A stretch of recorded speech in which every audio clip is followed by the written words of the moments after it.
আগামী দিনে এই বাংলাদেশ হবে কোরআনের বাংলাদেশ, এই বাংলাদেশ হবে ইসলামের বাংলাদেশ, এই বাংলাদেশ হবে অন্যায় বিচার মুক্ত বাংলাদেশ, এই বাংলাদেশ হবে বৈষম্যমুক্ত মানবিক বাংলাদেশ ইনশাআল্লাহ। এই বাংলাদেশ হবে শহীদের রক্ত স্নাত ইসলামের বাংলাদেশ।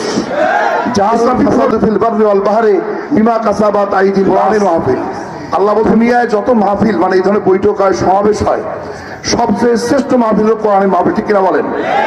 কারণ এই কোরআন সম্পর্কে আল্লাহ পাকই বলছেন সুস্পষ্ট ভাবে সূরা বাকারার 2য় আয়াতে, জালিকাল কিতাবু লা রাইবা ফীহি হুদাল লিল মুত্তাকিন। এটা এমন একটা কিতাব যেটার মধ্যে কোনো সন্দেহ সংশয় কিছু নাই। এটা হুদাল লিল মুত্তাকিন, মুত্তাকিদের জন্য জীবন যাপনের পথ নির্দেশ, ঠিক কিনা বলেন?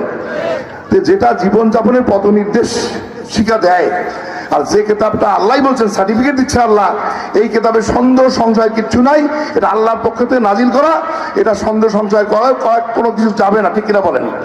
এটা তো সবচেয়ে বড় মাহফিল, সেই কিতাব কোরআনের কিতাবের, সেই আল্লাহর নাজিলকৃত কিতাবের মাহফিলে আমরা যে উপস্থিত হয়েছি, এজন্য সবাই প্রাণ খুলে বলেন আলহামদুলিল্লাহ। আল্লাহ যেন আমাদের সবাইকে এই মাহফিলে আসার কারণে একান্ত প্রিয় বান্দা হিসেবে কবুল করেন, সবাই বলে আমিন।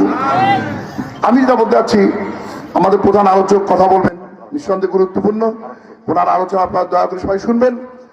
আমি যেটা বলতে চাচ্ছি, যে কিতাবকে আল্লাহ বললেন এটা হলো মুত্তাকিদের জন্য জীবনযাপনের পথ নির্দেশ। আর একখানে বলেছেন হুদাল্লিন নাস, মানুষের জন্য পথ নির্দেশ। সেই পথ নির্দেশ অনুযায়ী যদি আমরা চলতে পারতাম তাহলে কিন্তু মানুষের দুনিয়াটাই জান্নাতের মতো হইতো, ঠিক কিনা বলেন? আজকে দুনিয়ায় জাহান্নাম হয়ে গেছে। জাহারুল ফাসাদু ফিল বাররি ওয়াল বাহরি বিমা কাসাবাত আইদিন নাস। আল্লাহ বলছেন কোরআনে যে এই যে জলে এবং স্থলে আজকে যে ফিতনা, ফাসাদ, বিপর্যয়, আজকে এই যে অশান্তি, সমস্ত কিছু মানুষের দুই হাতের কামাই। কার কামাই? মানুষের কামাই, নিজের কামাই।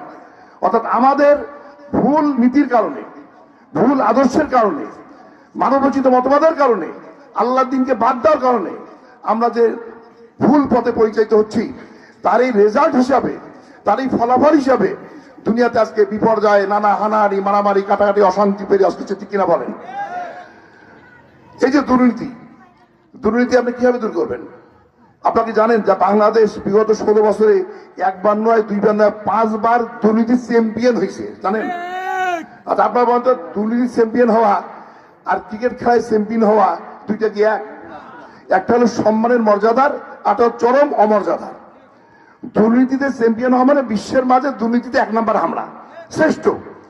তাহলে যে দলগুলো বা যে আদর্শগুলো এই জাতিকে, এই দেশ